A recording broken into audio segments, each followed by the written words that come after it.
Thank you everybody for coming tonight. For those of you who haven't met me, my name is Victoria and I am the director here at the Attleboro Area Industrial Museum.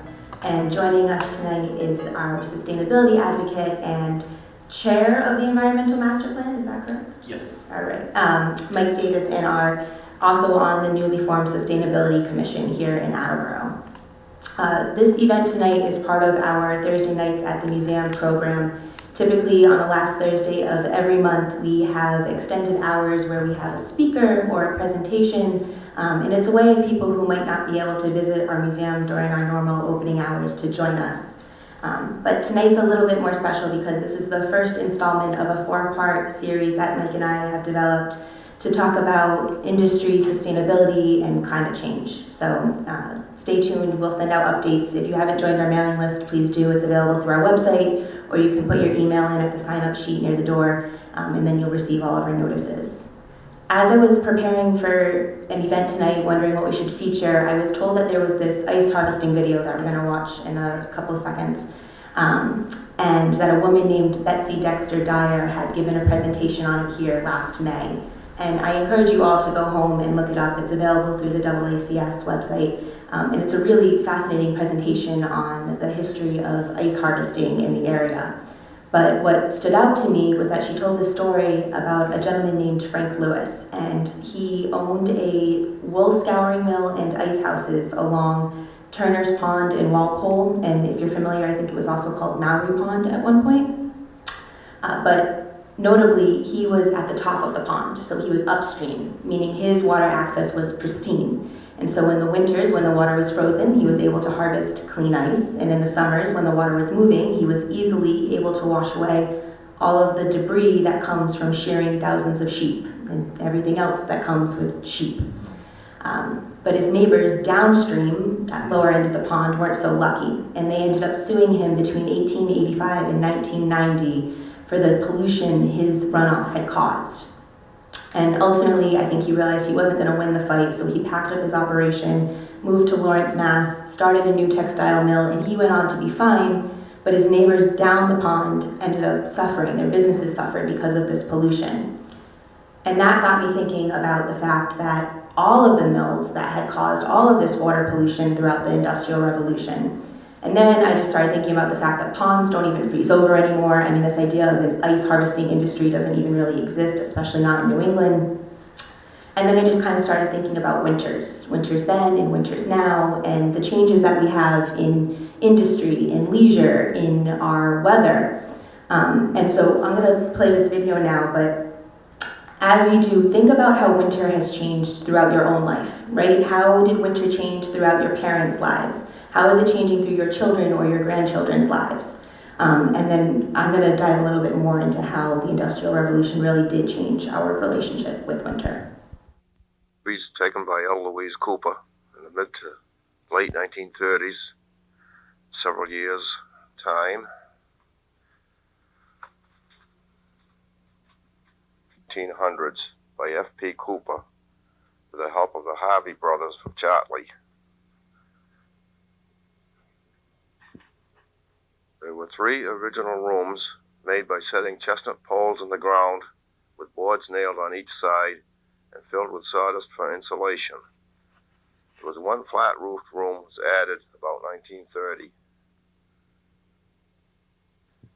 Each room was about 30 feet wide, 60 feet long, and 30 feet high, with a total capacity of about 6,000 tons of ice. Ice cutting would start when the ice was 12 inches thick. The first groove was made with a hand-operated marker. The rest were cut with a power saw set to cut 9 inches deep to make blocks 2 feet by 3 feet. Each blade block weighed about 300 pounds. Originally, the ice was cut with horse-drawn plows.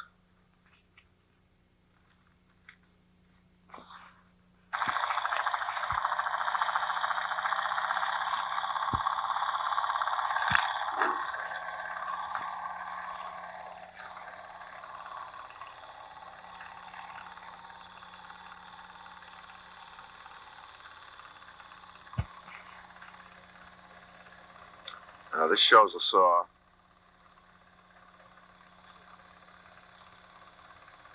down and cut the groove.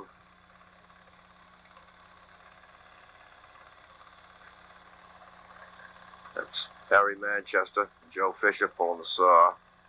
It's one of the Lange boys walking by. A couple other kids there pushing the flows up. Another view of pulling the saw.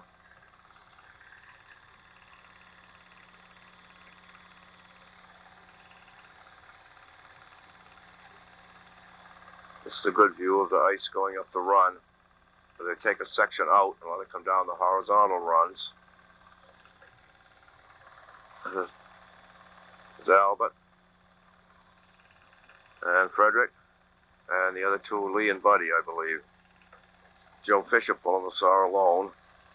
Shows the guide bar that followed in the groove to make them all the same width. So they had to saw down one side of the flow so they could break it off.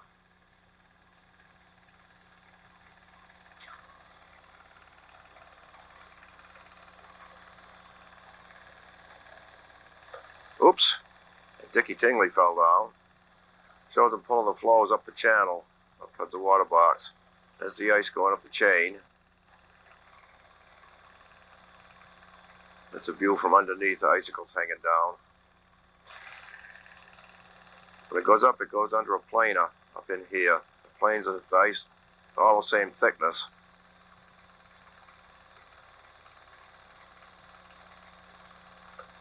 There's a view late afternoon through the rigging of the ice house. Shows the flows coming up the channel. Some ride on them, some walk along pulling them.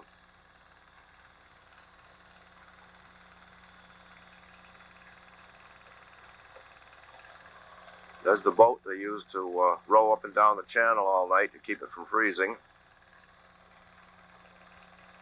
It's Austin Cooper.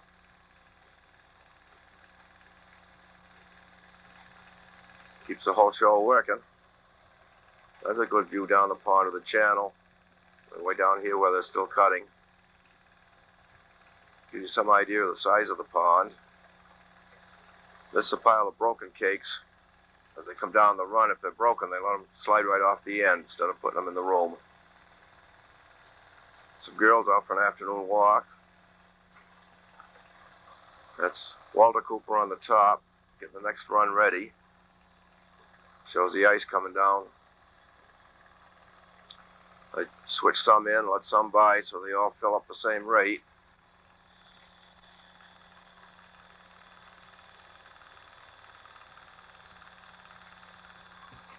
That shows a good view of the three original rooms with a peaked roof. Down this end here was where the flat room was added. Another view down the pond.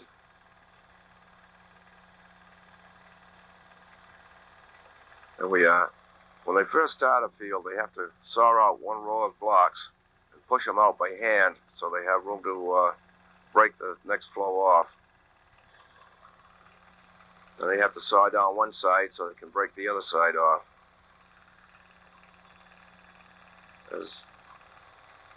There goes one now.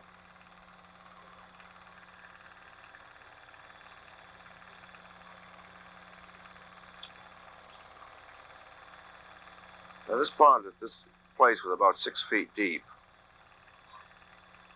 I'd show the breaking off another flow.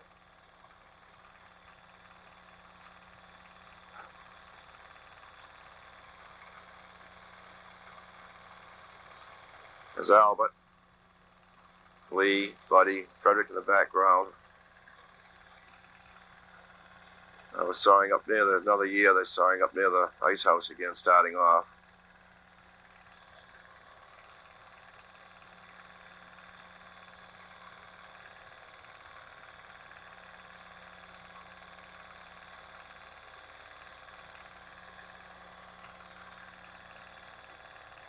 We are cutting down one side of the field there so they can break them off.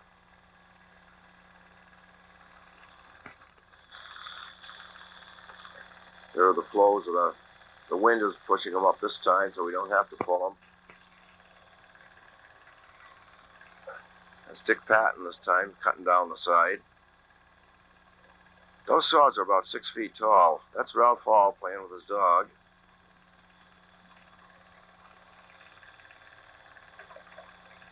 This is a view of the ice flows coming up to what they call a water box.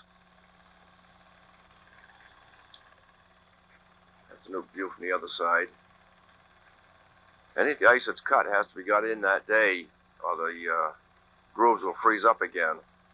This is Ralph Palmer up here, where they come through the water box, they break off a single strip, and they feed them through, and then break them into individual cakes. And the chain comes under the ice, picks it up, and carries it up the run. And it comes down along the top here.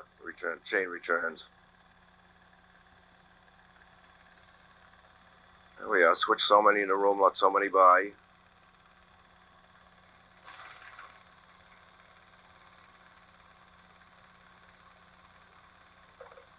Now this is a view inside the room where the cakes come down the run.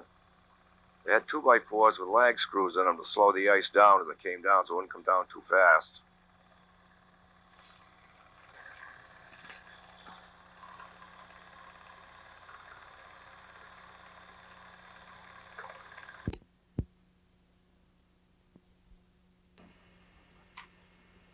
There's a good view of the ice house. The ice goes up the chain here, and they take a section of this run out so they can ride down the whichever run they want to fill the ice house. Clutch room up here where Adna Cummings sat all day with a lantern under his feet to keep his feet warm. He had a cowbell up there with a string that ran the whole length of the ice house. If anybody wanted to, and it ran down here too. Anybody wanted to shut it off, they'd pull the string and ring the cowbell. He'd shut the chain off. These ice houses were built. Shows the water box down here with the run coming up here and all the 4 levels of runs across the front. The 3 original rooms, and over here there was a small addition put on, and this is the big addition that was put on about 1930 or so.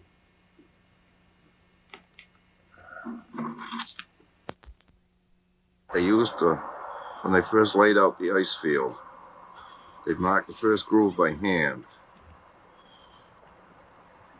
That they used to, when they first laid out the ice field, they'd mark the first groove by hand.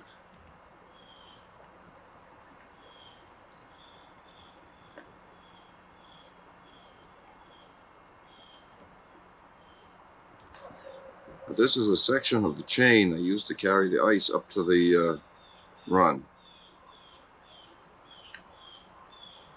Showing this socket where the oak bar went across to carry the ice.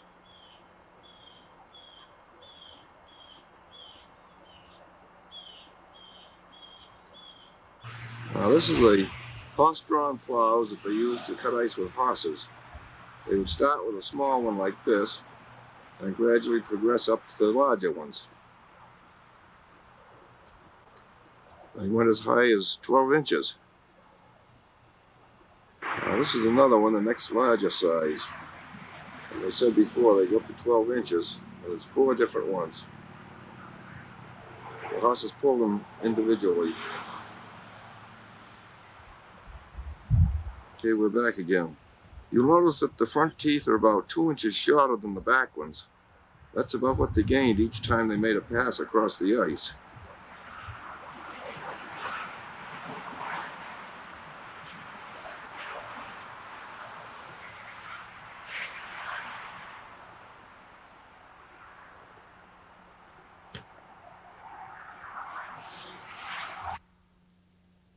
These are what they call ice pikes. Used to push the cakes around and pull the flows up the channel. You can see they're kind of ugly looking on the end, but they really work. They came in all lengths from 4 or 5 feet up to 12 feet or even more.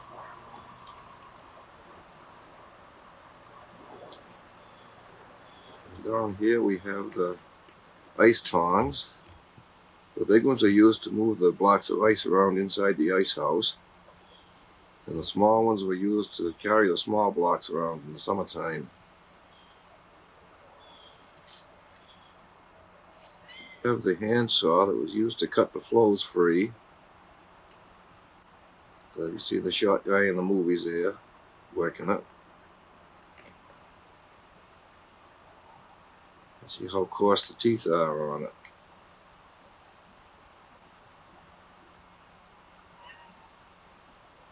Here we have what they call a needle bar. They use that to break the individual cakes as they went into the water box and were fed up the chain. I will admit the first probably 3 times I watched this video, I said, does anyone want to watch this? Like, is this relevant? Is this fun? And that's why I love museums and the work I get to do, because it is a museum's duty not to just put history in a glass case and say, look how cool, but it's our duty to find the relevance and find the connection to our contemporary lives. That's not a winter I have ever experienced. And I think about my grandparents, and they were definitely lying when they told me that they had to walk up to school uphill both ways. But they did walk through more snow than children in those same towns are walking through today. Children today are probably walking on flooded streets more than they are on snowed-in roads. And if there is a snow day, they just hop on their computers and continue learning virtually. And that's both the difficulty and the beauty of innovation. We've come to both reap the benefits of industry and sow the consequences. But in my research for tonight, I realized that innovation has been changing our relationship with winter for centuries. In 1717, there was a great snowstorm, literally called the Great Snow now, in Boston. And over the course of 11 days in late February, early March, 4 major snowstorms hit the area and shut it down for 6 weeks. But what was most interesting is that the damage was not just caused by some freak weather phenomenon. It was exacerbated by man's impact. Because of the increased agricultural demand, farmers had started clear-cutting forests to make way for new fields to grow more crops, and the thinning of the trees meant that a natural windscreen had disappeared. So snow was drifting into 6-foot piles blocking off roads, and the wind chill itself cooled the snow so significantly that it slowed the melt. So while the city itself shut down for 6 weeks, the damage went on for months. And yeah, that's an extreme example, and I'm sure maybe you're thinking about the blizzard of '78, or I can even think about in 2015 when we had snow on snow on snow. But those events are becoming more and more rare, and just casual snowfall is becoming more and more rare. Now we get rain.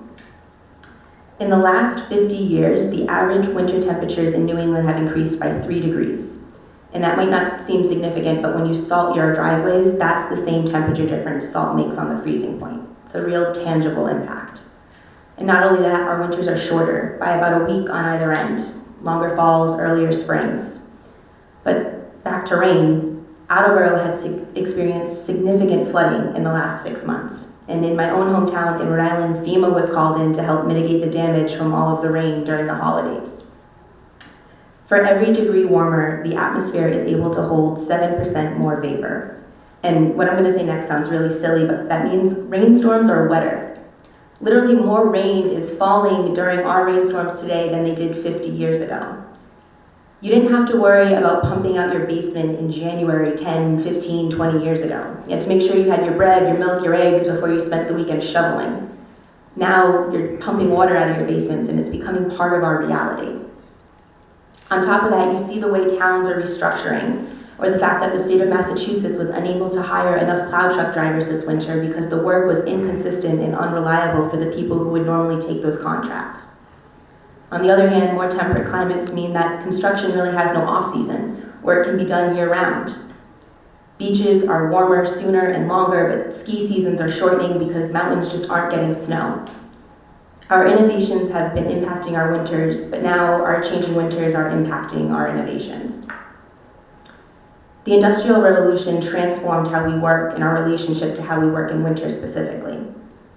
Prior to the Industrial Revolution, labor was based on the apprenticeship model. Somebody would work under a skilled craftsman for many, many years, learning the ins and outs of a trade before either taking over the business or starting their own. When the Industrial Revolution took place, It relied on unskilled labor, and they taught people to do one part of a skill really, really well, really, really quickly. So for example, your shoes, which would have been made by one person custom to your foot, was now being made by many people who are making each part of a shoe that generally fit most everybody.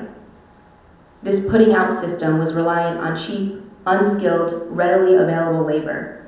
And as the factory model took off, consumers became used to widely available low-cost goods, permanently changing the way we interact with commerce. But even factories at that time still had to adjust for winter and the shorter daylight hours and the cold. Pre-electrification employees generally worked an hour and a half less per day in winter months than they did in summer months. And as soon as factories were electrified, that gap all but disappeared. And even the fact that the factories still were not heated or safe to be working through in these cold winter months, it meant that summer work and winter work were no different. This, combined with general labor expectations, meant that by the late 19th century, factory workers were working on average 70 to 90 hours, 6 days a week without really any benefit. And this, of course, is part of a larger conversation that this museum is having about the Industrial Revolution and our industrial history and its impact on the world. But to my original point, history is not just a piece of thread that you view up close. It's woven into a quilt that we have to display in full. By the 1890s, there had been consistent pushback towards these unsustainable labor expectations. And by the turn of the 20th century, the average work week across almost all industries had decreased by 40%. Once again, innovation had led to improvement. Additionally, electric lighting meant that employees and people in general were able to enjoy leisure time outside of work. We saw an uptick in amusement parks, vaudeville shows, movie theaters. And yet at the same time, the impacts of the Industrial Revolution were coming to a head. Innovation was both the cause and the solution to our problems. The Industrial Revolution changed the trajectory of our country in ways that the originators could not imagine, in ways that we today are still learning to adapt to. You can probably get that patio installed in late fall because the threat of snow is not as prevalent, but you might not be skiing on your favorite mountain anymore. And yeah, ponds don't freeze over all the way, but we also don't rely on ice harvesting to prevent our milk from spoiling. That same pond might be warm enough for you to swim in by May, but years of pollution mean that if you tried it, you could come out with a third arm. And in my preparation for this event, as I was trying to balance these realities, I Googled, what is Attleboro, this city known for its industrial history, doing about it? And ultimately, that's what led me to Mike, because it's the Environmental Master Plan and the Sustainability Commission where industry is aligning itself. The Attleboro Area Industrial Museum exists to chronicle the impact industry has had and continues to have on this city. And the event that we're here for tonight is the first step in taking a more holistic approach to that thought. Because it's undeniable that the Industrial Revolution has impacted our society, our culture, our economy, our environment, but it's also plainly evident that industry will continue to adapt to a changing world.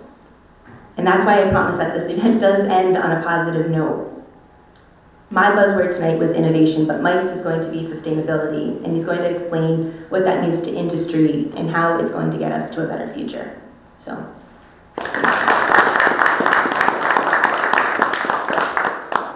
Well, thank you for coming in. This is kind of nice to have some people to chat with. I recognize a few people here.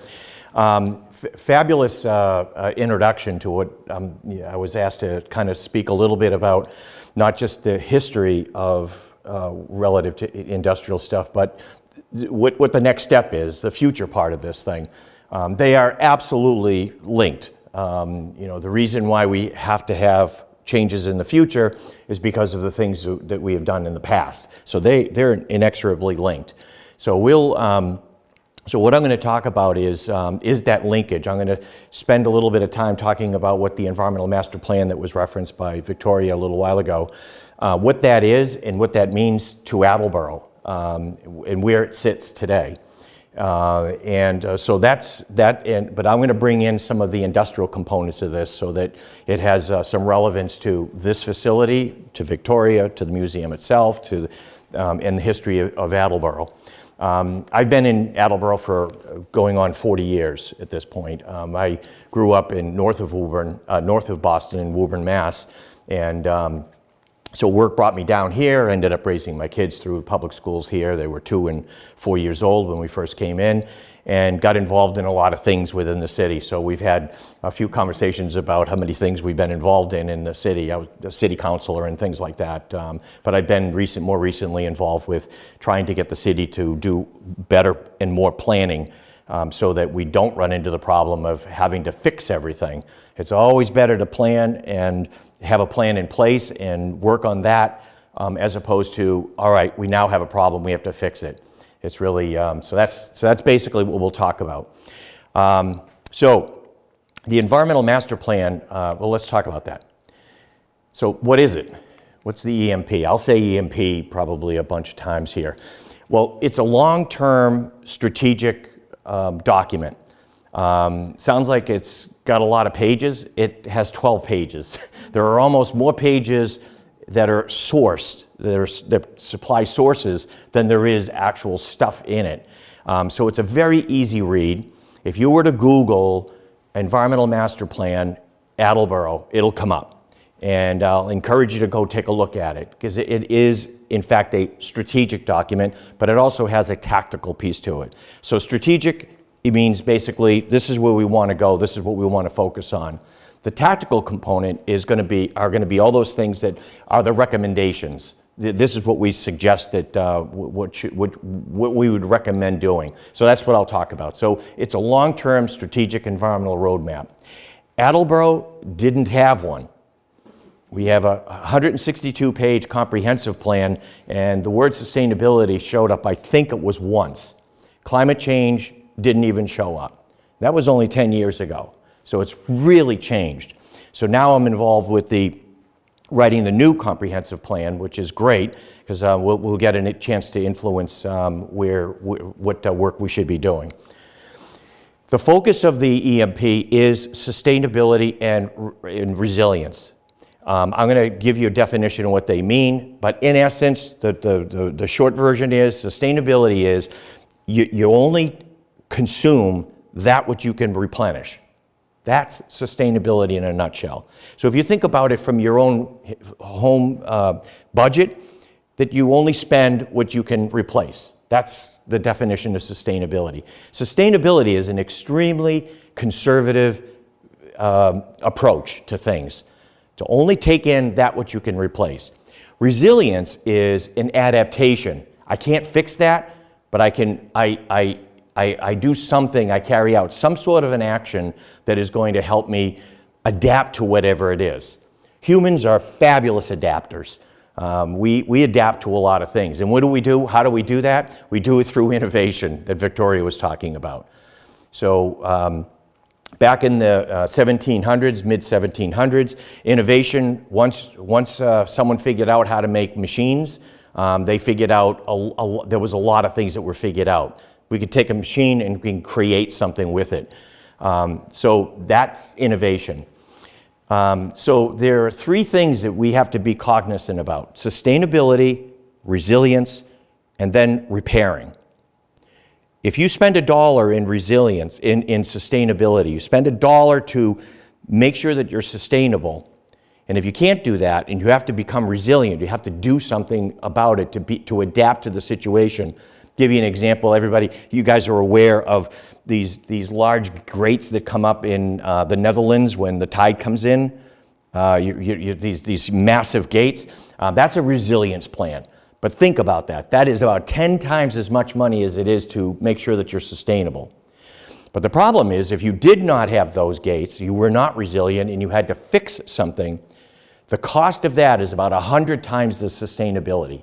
So it's an exponential. It grows just like a population. It grows exponentially. 1, 10, 100. It's very, very expensive to have to fix stuff. So I saw in the Sun Chronicle this week that there's a whole bunch of people that have now applied for government grants and awards for fixing what happened in the floods down in downtown Attleboro and several other places within the city. That's money. So if we were sustainable at the beginning, we didn't put things in the wrong places, or we didn't have floods to begin with, then it's just a far cheaper way to go. So I just want to make sure we're grounded in the wording. The EMP it takes the definition of environment and it's very broad, extremely wide. We're talking about water and renewable resources or energy. We're talking about conservation of land. It's very, very wide. It isn't just about picking up litter and aren't those trees look nice. So we take the environmental master plan takes into consideration a very broad definition. It's not just about resilience. It's not just about sustainability. It is about several components that you'll see that in a moment. So keep that in mind. We also, it wasn't good enough to just simply say strategy. This is what we should do and how we should go about it. We also came up with over 100 ideas that said, at least consider these things. And the first thing that we prioritize it. This was a team of 7 people who all had a background, including myself, to be able to develop strategic plans.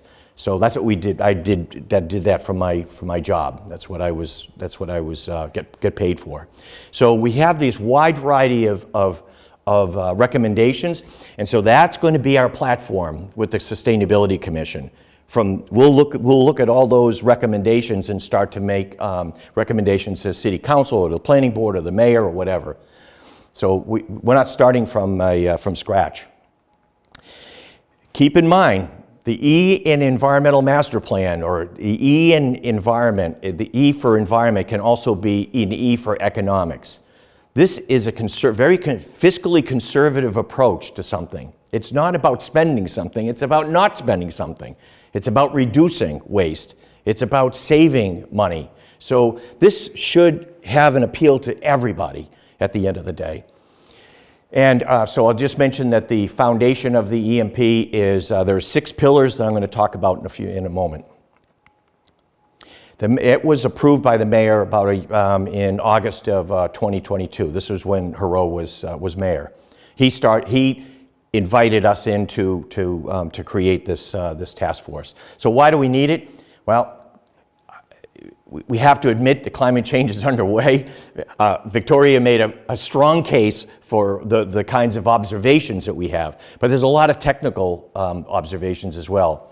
99.98% of published scientists can categorically know that climate change is real. This is not a fake thing. This is a real thing. So that's a lot of science people. So let's say, and so that means that there's a very few numbers of unpublished or published scientists that don't think that this is a real thing. But you're all getting that. If you're not seeing it, we're not paying attention to it. So, and we need a plan for it. The EMP is consistent with all state and federal plans. The state has a roadmap of being net zero by 2050. That's not that far away from now, to be net zero. In other words, we are not producing any more carbon than we can consume. Again, that's the definition of sustainability. And we're also a major component of the EMP is that we're talking about the idea of security. Security of water, security of energy, security of our budget. Making sure that we are locally have more of a not an impact, but that we're in more local control, local management in terms of security. So it's very clear that every community that's involved, there's a lot of communities out there that are involved with sustainability. They have already proven that there's a reduction in their budgets or reduction in expenses by way of some of the residents. So these are things that can save money. And we believe at the end of the day that Attleboro can be actually a leader. We are nowhere near a leader right now. There are 58% of communities in Massachusetts, 58%, that already have an infrastructure for sustainability. So it was only this past November did we vote in to have a sustainability commission. Most of these other communities actually have an office at City Hall with a director of sustainability. So we're a good distance away, but I am confident that because some of these communities have started like 12 years ago.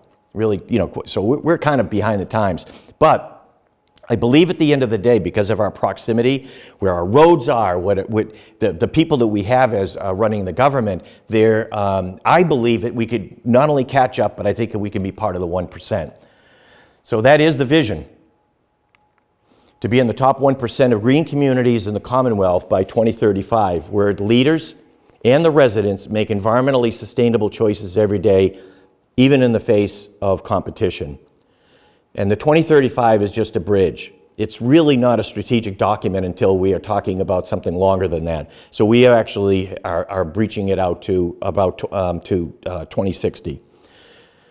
And we just have to admit that there's going to be competition for all these resources, whether they be financial resources or natural resources. There's going to be competition for it.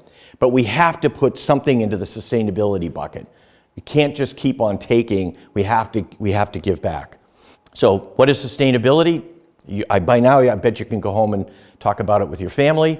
It is to be able to consume that which you can replace. It means almost the same thing as economic sustainability.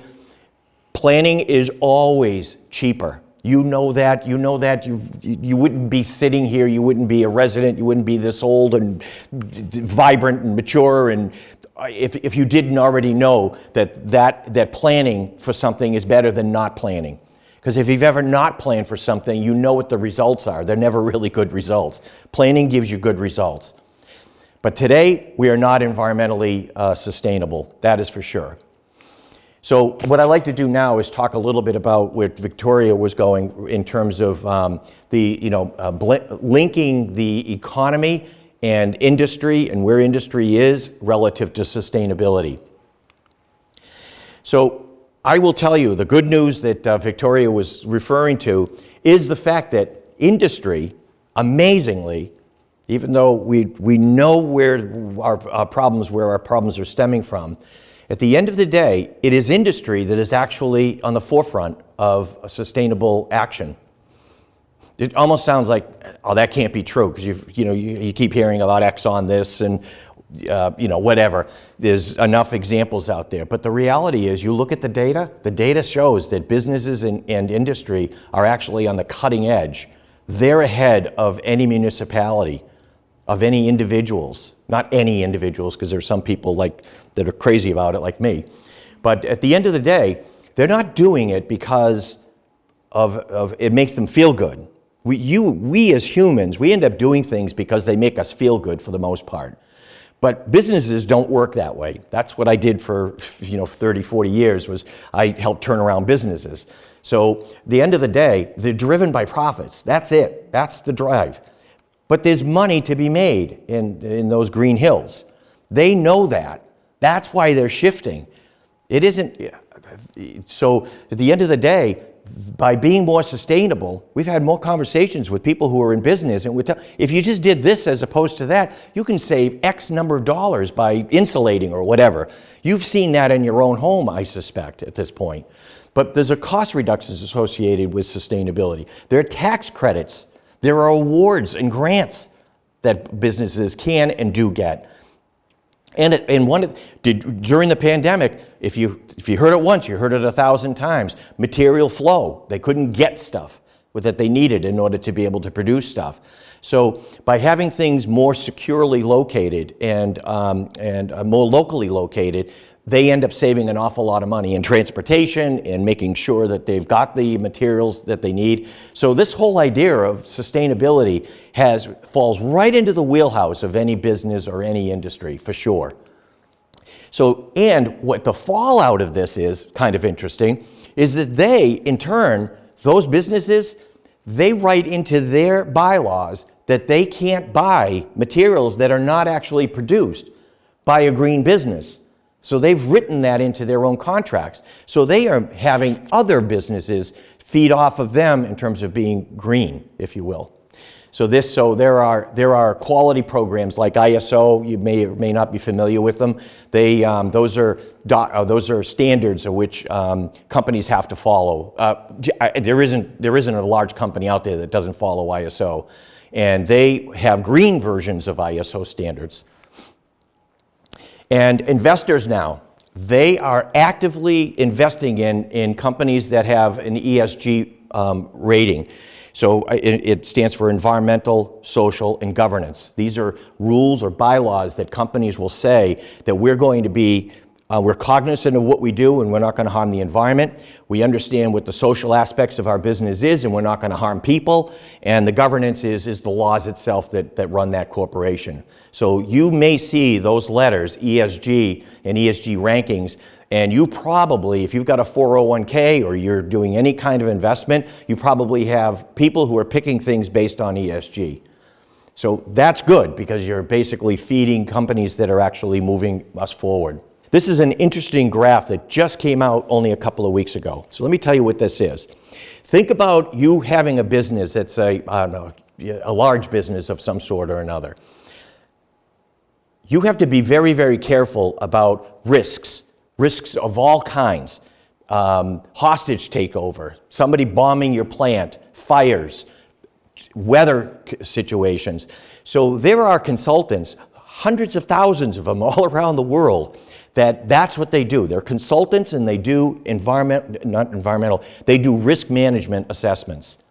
And so I think it's every year, and they just came out with this one, they will go out and they'll survey all of these I keep saying environmental. They're not environmental risk managers, they're risk managers. So they take into consideration all kinds of different risks. So this is what they reported. So on the left-hand side, climate change, it shows up, a form of climate change, arguably, shows up in 6 out of the 10 risks that they're saying, you better watch for this, you better plan accordingly for these things. And 2 of them were on the top 5. I'll call them environmental or they deal specifically with climate change. So if you look 10 years out, in other words, look a little further out in terms of where the risks are going to be, the risks are going to be that 7 out of 10 risks are deal with it's an environmental risk of some sort. It deals with climate change. And 5 out of the top 5 deal with climate change. So these companies are paying an awful lot of money for these guys to go out there and come back with, where are we going to win? Where could we possibly lose? And so now they're looking at these things and saying, this is how we can win, this is how we're going to avoid losing. And so climate change they're taking this seriously. They spend a lot of money to do the risk assessment, and now they're spending an awful lot of money to make sure that they're become more sustainable or at least resilient. By the way, interrupt at any time. I will not lose where I am. So if you have a question, don't wait till the end. It's not worth it.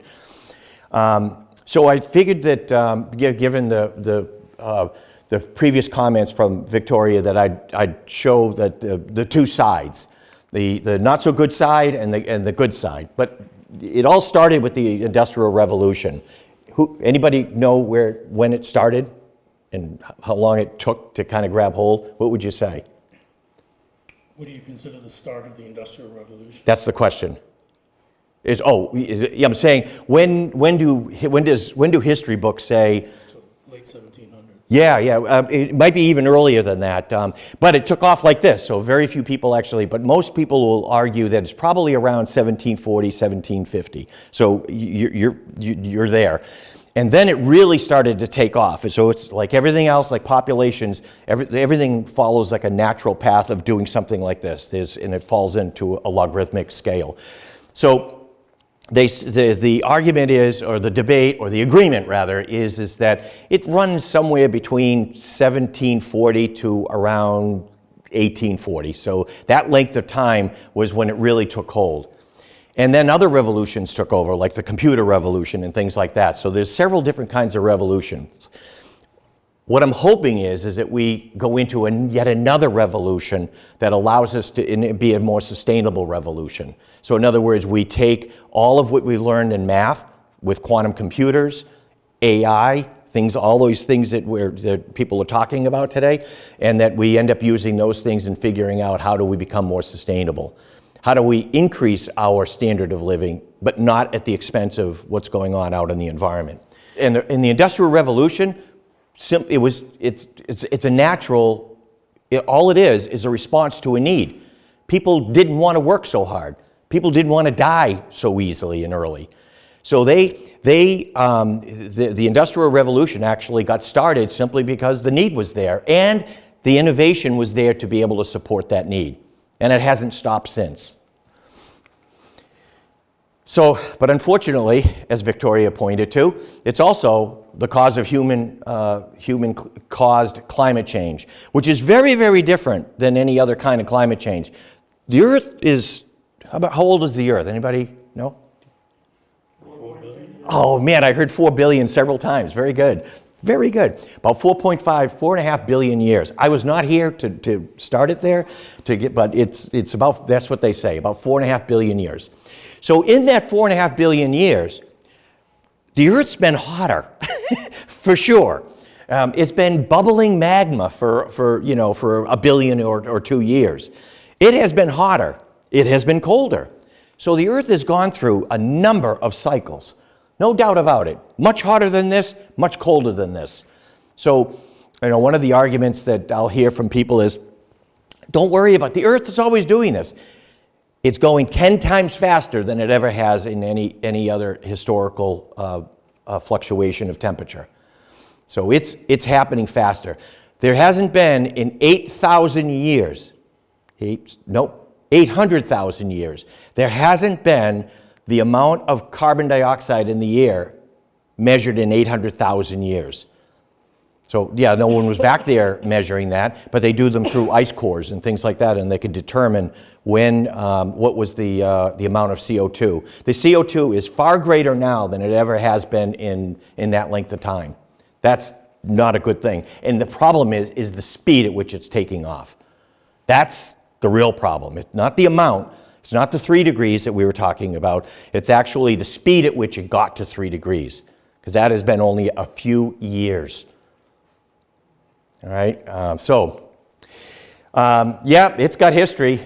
Exxon knew damn well what they were doing. They had climate scientists on board in the 70s, 50 years ago. They had climate scientists that predicted exactly the temperature rise that we have today, to the 0.1 of a degree. They nailed it. And then they buried it. So those folks went away. And of course Exxon ended up saying, we have nothing to do with this. This is not our issue. And that's where it's at for a bunch of years. But the good news is, I have to keep hanging on to the good news. If you just get negative about it, we're all going to sit on our hands, and that's not what we need and can do. But the good news is that truly industry is leading the way. I don't know about out of climate change issues, but they certainly are doing their part. Needs to be a little faster and a little deeper, but still they're doing their part. And the driver, it's the best driver you can have, profit. They can make money on it. So I'm counting on the fact that residents in Attleboro are going to want to do it because it'll be cheaper for them. And I'm counting on it from a business perspective because people buy product. 70% of choices, a person will choose 70% more times to buy a green product than a non-green product. If it's presented that way to them, they will actually make that choice. And prices of green products are going way down real fast. If you look at solar, for example, solar was prohibitively expensive only a generation ago. Today, it's much, much cheaper to put solar up. And that's because once you start, the wheels start turning. Yeah, EV cars, they're not very sustainable. They're not. They pull metals out of the ground that are pretty tough. Lithium is a tough thing. You got these things blowing up and people are getting all excited. That's not the answer. You have to get started someplace. So that's the reasoning. I am confident that our innovation and the profit motive is going to make industry actually work a little harder at how do I reduce the cost of something? How do I make it safer? How do I not get liability issues? How do I get my insurance company to be able to, belly up if I need them to? We have an insurance guy back here. An environmental insurance guy, no less. So so this was maybe 5 minutes of doing a little bit of search and asking the general Google question, what are companies doing? And so these were some headlines. Bosch, betting big on hydrogen and clean energy push. Amazon is committed to decarbonizing their transportation systems. Obviously, they are actually they call themselves net neutral because they're buying credits. They buy trees, for example. They spend a portion of their profits in environmental areas. It's not the answer, I get it, but it's on the road to the answer. Unilever. They're calling on governments across after this last in Saudi Arabia, the last COP meeting, the COP meeting that they had. They're basically saying, you countries, you got to stop talking about this. You need to enforce. That's a business telling government you need to enforce this stuff because we're not going to get there in time. Lots of companies are finding more sustainable ways to produce products, like Nestle and Cargill. I don't know, Cargill. You may not know Cargill, but they're all over your house. They make oils and things like that. So probably all the oils that you have. When I say oil, I mean car oil. I'm talking about food oils, food processing oils. Schneider Electric, a company I worked in for several years, they are so far ahead of the curve relative to doing things sustainable. So they have developed their business around going into other businesses to make them more sustainable. So, and they're in the process control business. So they're going in and basically saying, this is our argument for why you should buy our Schneider Electric. This is the Foxborough company. You're familiar with the Foxborough company. So they go in and they'll say, you need to buy our $1 billion system, and here's why at this refinery that's in Abu Dhabi. They're saying that we're going to save you so much money. We're going to make sure that when oil does shut down, and oil's going to shut down, it will shut down. The transfer is starting to happen. It's not fast enough, is what I will always argue, but they are going to shut down. You can take that to the bank. Nissan deploys electric heavy-duty vehicles. And some of them are probably not all that great, or they may not go very long before they have to be recharged again. But they're on the road to being able, every time you run into another problem, someone comes up with another innovation. That's what humans are really, really good at. Patagonia, which is a clothing company, they eliminated nylons because of the plastics, because of microplastics. They don't want to use plastics because it's using fossil fuels. So they're stepping away they're stepping toward sustainable fibers now and away from synthetic fibers. So sustainability makes sense from a business perspective. Our local efforts, a local company, Sensata, you familiar with Sensata, right? Large company, large employer of folks you know where it is. They have recently hired a really good friend of mine he and his wife, who run a consulting company. They are their resilience and sustainability authors. That's what their job is. They're tasked to do that. So they have all these plans in place as we speak. Sturdy Memorial, well, it's not called Sturdy Memorial, Sturdy Health. They've actually hired somebody to deal with, and they've gotten in touch with us and our team and said, what can we do? Look over our strategy over the next 10 years. What can we do when we are working together? So now the new building is going in, and the way they run their business, they're tacking sustainability as part of it. That's local. These are local people. That's the largest employer in the city of Attleboro, Sturdy. Attleboro High School. I was trying to convince them, you guys ought to really get into EVs. And they said, what are you talking about? We just built a new high school, and these kids are actually working on EV buses.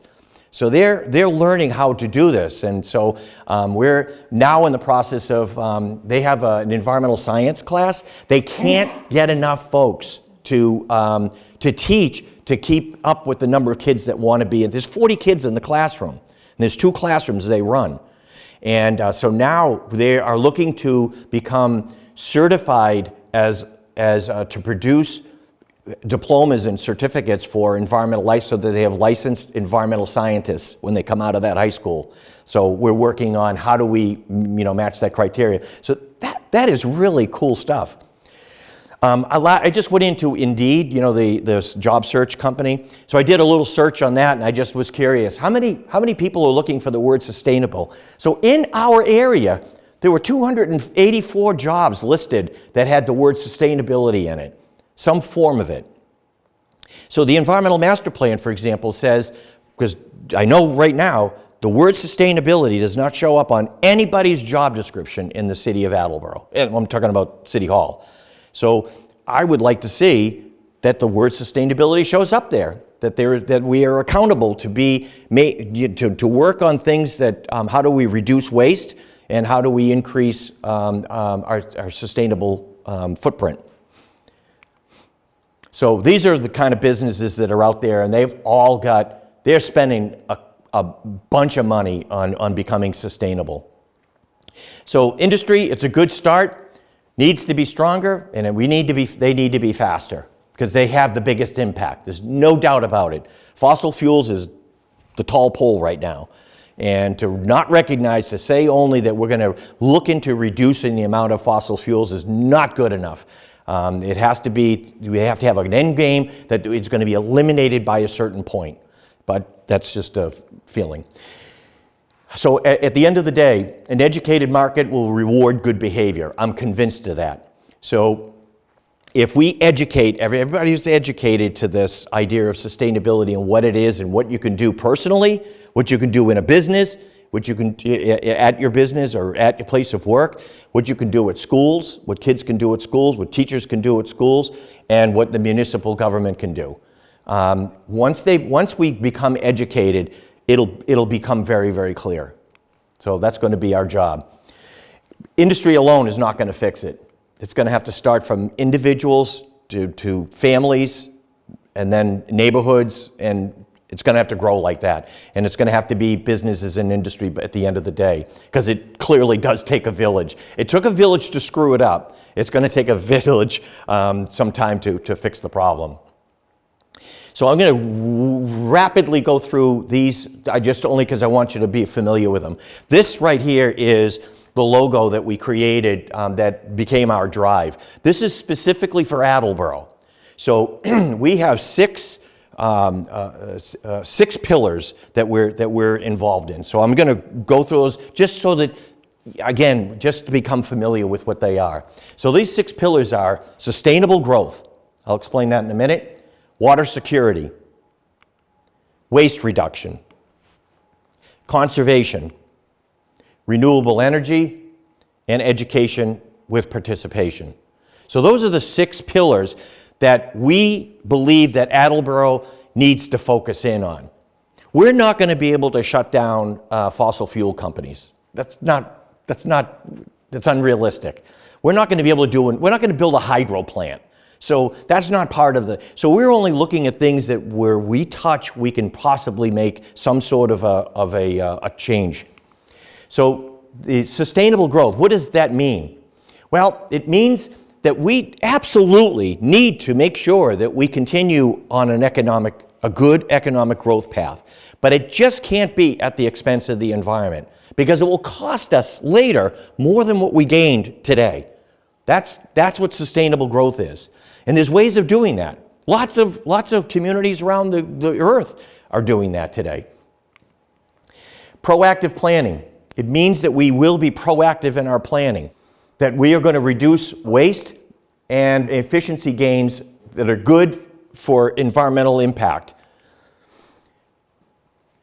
A lot of communities out there are already doing this. They've got their plans in place, and they are able to show the amount of change the benefits that they were able to get out of that, which is amazing. So at the end of each one of these things, I'll give you an example of what this means. So here's a couple of them. One is we should review how developments are done in Attleboro, so that we are just not going in and, say, clear-cutting the entire property or jamming lots in places where they shouldn't be. We definitely have wetland rules, but the reality is that flooding today is different than flooding when those rules were put into place. And we have to look at those rules a little bit closer and have a leaning toward them being more sustainable. Attleboro does not have a tree ordinance at all. You can cut down all the trees you want if you're a developer, and they do. If you look at the end of Pike Ave, there's a whole there's a pond called Cooper's Pond. That's at the end of Pike Ave. They've stripped most of the trees out. There's a handful of trees that are remaining. But I get it. They can get more houses and be more profitable. But what we've determined is that by just simply shifting things around, we can actually get the same number of houses. That's not the problem. So given the choice between being sustainable and not sustainable, why not choose sustainable?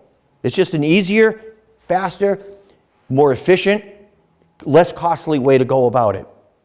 Water security, this is more than just about pollution. This is about accessibility. It's making sure that we know what we're doing when it comes to droughts and floods. It was very interesting when Victoria was talking about in the older days when we remember seeing a lot more snow. For sure, we saw a lot more snow. I remember a lot more snow than last year. I never picked up my shovel. Not once. Forget the snowblower. Never picked up the shovel. Didn't have to. And this year, yeah, I have had to pick up the shovel a couple of times. But you could tell the temperatures are they're not this biting cold when that snows. So it has absolutely changed. But what you need to pay attention to, you've seen it. Remember the summer before last summer, how dry it was.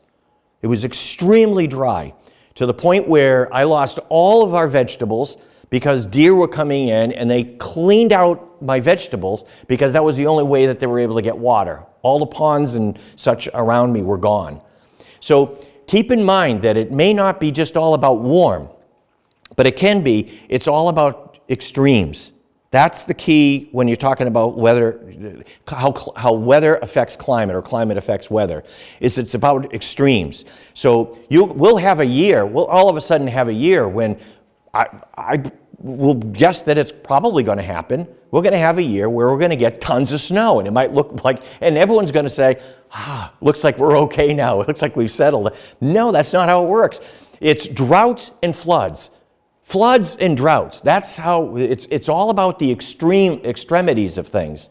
So when you watch the news, notice how one area, how things are changing so dramatically. And they're not changing because it hasn't changed before, because it has changed before. Not changing this fast. So, water security. Clearly, we're not the only ones with the problem. The nightly news is every single night there's something about somebody ready to go to war with somebody else because they've got water and they're being shut off. Look at the battle between California and Arizona and the states out there on the Colorado River. It's because of overuse and they're not getting enough. They weren't getting enough rain. And then the following year, after that drought, you saw the various lakes that they would show how low they were. Then the next following year, they were inundated with water. Too much water, so that they ended up, because of the wildfires, they cleared out all the trees. So now all the rain, way too much rain, is now coming down and they're washing out the sides of it. So it's the extremes of drought and floods is what's going on there. But that is all around the world. Examples. We need to increase the size, the buffer sizes of wetlands here in Attleboro. They're 25 feet right now, but all new development should be wider. We've tried it twice through, not we as in sustainability people, but it's been tried twice to increase it from 25 feet to 50 feet to 75 feet. So waste reduction, you can probably guess what that is. That is, by the way, you don't have to do anything. In fact, the best thing to do is nothing. That's probably the easiest, fastest, cheapest way to get to sustainability. By doing nothing. So we just have to pay attention to do nothing. So more than 50% of our energy is simply wasted, never used. Whether it's going off in heat, or it's lights that are just not used, or it's heaters for buildings that aren't being used. That 50% Can you imagine, by not wasting a percentage of that, you could just about get back to a sustainable goal? In the United States, the trash is 5 pounds of trash per person per day. Per person. Now, I know you say, I don't put that much stuff in my barrel, but it's all of the waste that is produced in addition to that. Like one year, you might have a couch that's going to go out and it's going to end up in a landfill. Water, 90 gallons of water are used in a home on a daily basis.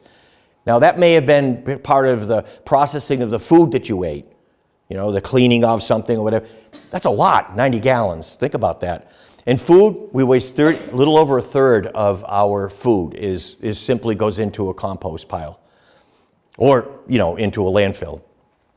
So recommended for waste reduction is installing chargers, EV chargers. They just did that, by the way, at the high school, which is really kind of cool. They've got solar panels and they've got EV charging stations, which is really kind of neat. That is a LEED-built building, which has a certain certification that says that the amount of their maintenance is going to go down, their cost to operate go down dramatically. That's another thing we would hope for, is that any building that's built, that they go after a LEED Platinum certification. Conservation, land conservation, water conservation, energy, finance conservation. It's good for the mind, the body, and the community in conservation. Examples, setting aside land for conservation and preservation. So an example of that would be, you've heard the conversation in Attleboro is to take over Oak Hill, or Locust Valley rather. And so that is one of the things that I'm hoping that the commission is going to be able to work on. Renewable energy, solar, wind, thermal. Renewable means that basically it means that whatever I use, I'm able to replace. That's by definition sustainable. And the more local that is, the better it is, because you have more control over this. So it's a more secure energy. So an example is to make sure that building plans at least consider non-fossil fuel options like heat pumps and things like that. Anybody have a heat pump in their house? Oh, I didn't know you did. Oh. It's almost like magic, because on a cold day, it takes whatever heat is in there out to heat the house, and on a warm day, it takes the energy to create that heat. It takes that out to put free. It runs very much like a refrigerator, a compressor in a refrigerator. Does it make any noise? A little bit. A little bit outside those. Well, I've never heard it. we live on the same street. So education, that's the last one. This is clearly communicating best practices in sustainability. If I've learned anything over the past 2 years from doing these kinds of things, it is that people will choose the sustainable path over the unsustainable path. They just didn't know that there was an option there. So that's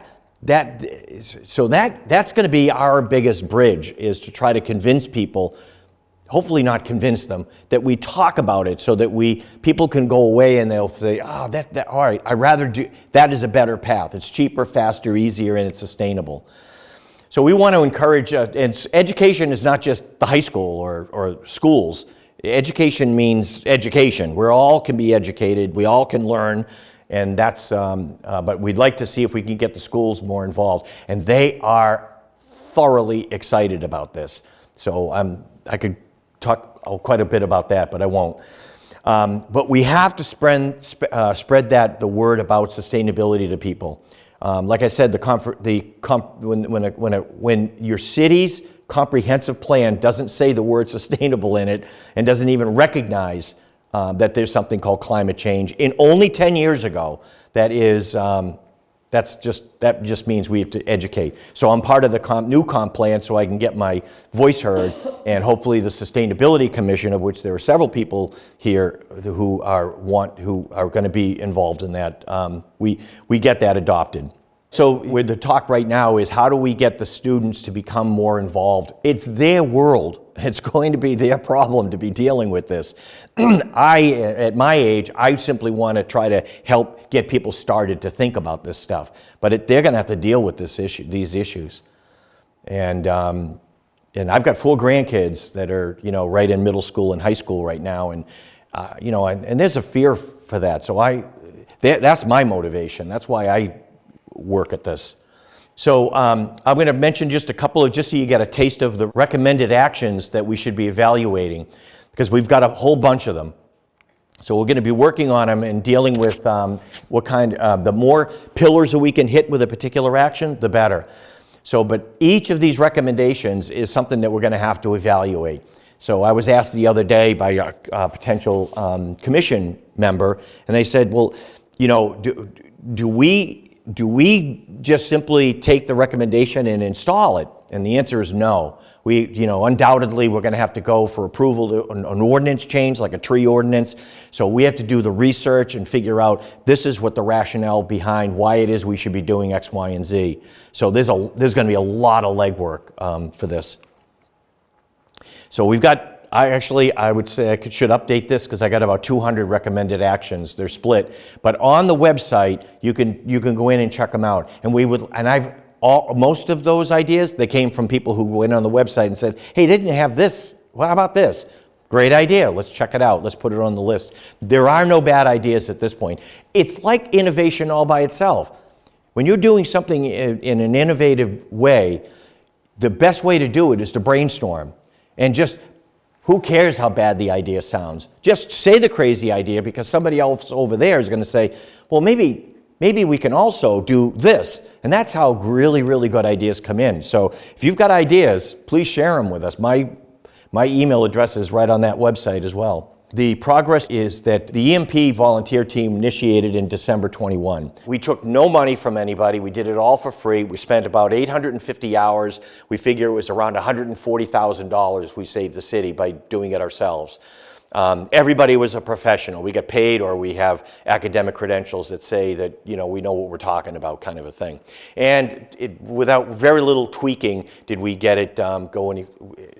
It didn't really require much. But now we're going to have to go to the city council and say, you should be approving this, just like other communities do. So we're going to want to reach out to you folks and say, please help us get this past the goal line. So the EMP was approved by Mayor Hero in August of 22. The Sustainability Commission took a year to convince that a page-and-a-half ordinance ought to be approved.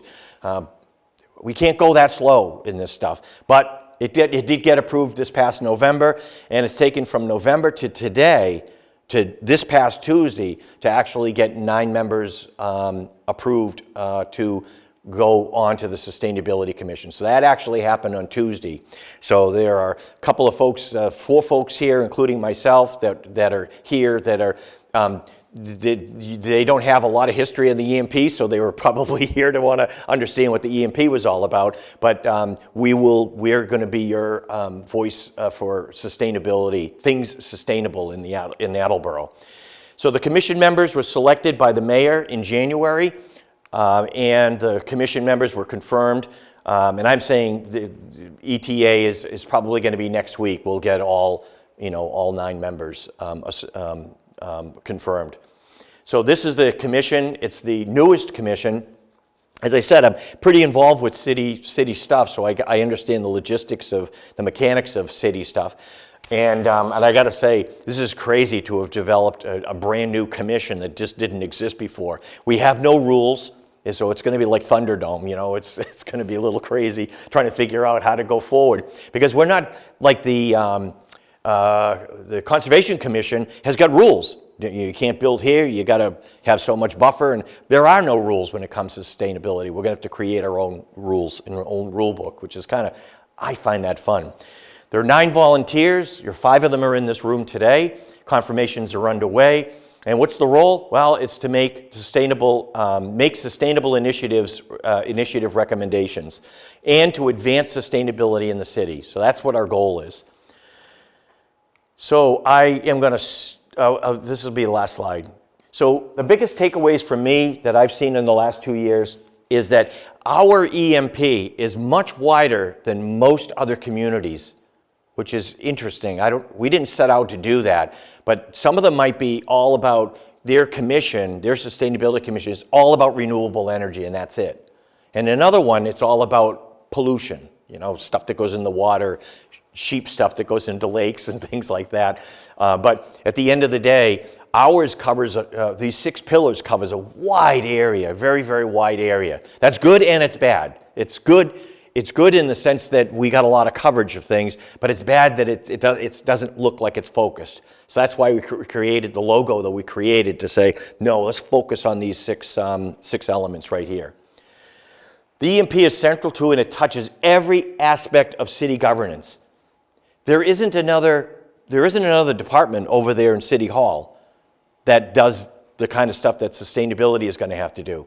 The planning department deals with planning stuff, but it may have nothing to do with, trying to think of the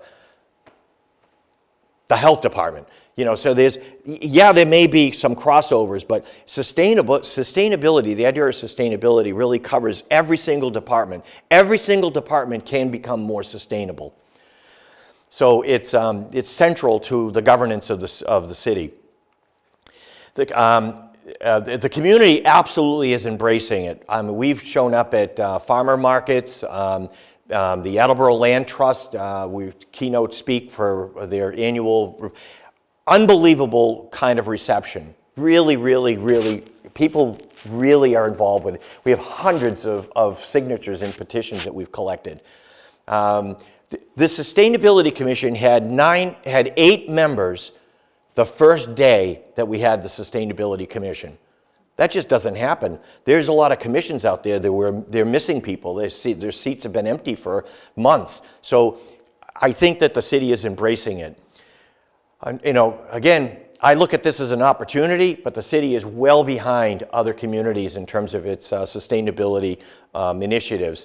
And I think it's going to take a little time for us to kind of catch up, but I believe that all the cards are in place to be able to have this thing work out pretty well. So if you don't mind, Victoria, I'm not going to go into these next set of slides, which are a whole bunch of action slides. Happy to share the whole slide deck with you. Eventually, this will reside also, there is a presentation on the municipal website as well. So you're welcome to go and download that and use it. If you teach a class or you just want to talk about it in the neighborhood. I am available should you ever, want to know more about it and you want to you want to impress the idea of sustainability on a garden club or something like that. By all means, shout out. I'd be happy to do that. I think one of the first things that we could do that just won't cost anything is to have the city council approve the environmental master plan. I think that it's already written. They're aware of it. It's been approved by the mayor. So I think that will set the stage for then all the other things.